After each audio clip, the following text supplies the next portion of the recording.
Fonema, alofonas ir fakultatyvinis variantas. Trys svarbios fonologijos sąvokos ir dabar pažiūrėkim, ką jos reiškia ir kokius fonologinius elementus jos apibūdina. Fonema,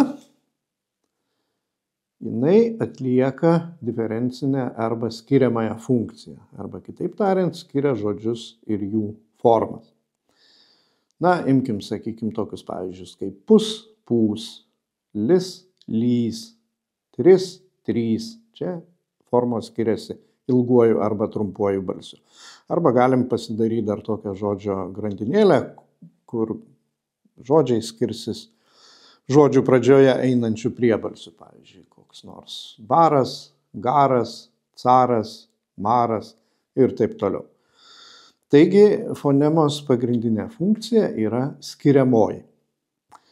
Alofonas, jisai skiriamosios funkcijos neatlieka. Alofonas, dar kitaip vadinamas pozicinis variantas, yra toks garsas, kuris vergiškai priklauso nuo pozicijos. Jisai vartojamas tik tam tikrose pozicijose. Chrestomatinis pavyzdys alofono gali būti paprastasis priebalsis N ir vadinamasis gomurinis priebalsis N.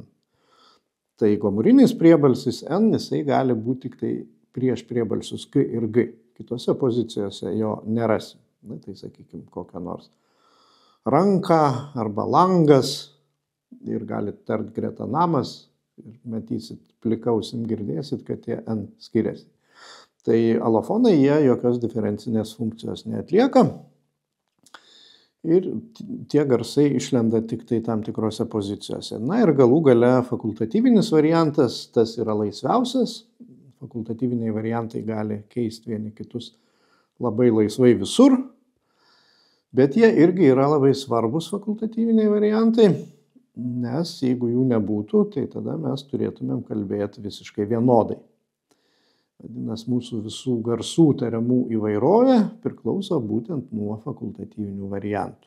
Taigi, fonema skiria žodžius ir jų reikšmes, alofonas skiriamosios funkcijos neatlieka, o fakultatyvieji variantai taip pat diferencinės funkcijos neatlieka, bet suteikia mums labai daug kalbėjimo arba, tiksliau tariant, tarties laisvės.